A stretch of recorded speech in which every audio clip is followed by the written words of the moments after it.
Hello বন্ধুরা, তো আজকে নতুন একটা ভিডিও নিয়ে আসছি। কেমন অন্যদিন তো অন্য কিছু নিয়ে আসি, তো আজকে হঠাৎ করে আমি যাদেরকে দেখতে পেয়েছি খুব ভালো লাগলো, হঠাৎ করে আমার পার্লারে উপস্থিত। তো ওরা হলো চৌধুরী শম্পা। এই যে দিদির পার্লারে চলে আসলাম। অনেক খোঁজাখুঁজির পর দিদির পার্লার ফাইনালি আজকে পেয়ে গেলাম।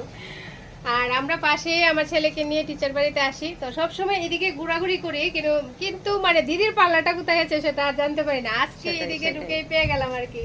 তো খুব ভালো লাগলো দিদিকে পেয়ে। ও মানে একদম ভীষণ আনন্দ করছি দিদি পার্লারে এসে। হ্যাঁ, আরেকজনকে দেখা পেয়েছি, ও হলো হ্যাঁ শর্পা বমি। তো ওই বোনকে আমি আজ প্রথম দেখেছি, কিন্তু খুব ভালো লাগছে, মনটা খুব ভালো লেগেছে তোমার সাথে দেখা করে। হ্যাঁ হ্যাঁ, থ্যাংক ইউ সবাইকে। তো ভালো থাকবি, কেমন ভালো থাকবি শম্পা, ভালো থাকবি না? হ্যাঁ হ্যাঁ একদম। ওকে, টাটা সবাইকে। হ্যাঁ, আমিও ভালো থাকবো, আমি তো ভালোই আছি, কিন্তু আমার চোখটা একটু ফোলা, দেখছো যে আমার চোখের মধ্যে তেলাঙ্গা বের হয়েছে, ব্যথাও করছে, চোখটা একটু ফোলা ফোলা, বুঝেছো? ঠিক আছে, টাটা। এটা বিউটি স্পট। এটা নাকি বিউটি স্পট। বিউটি স্পট বেরিয়েছে। ঠিক আছে, টাটা সবাইকে।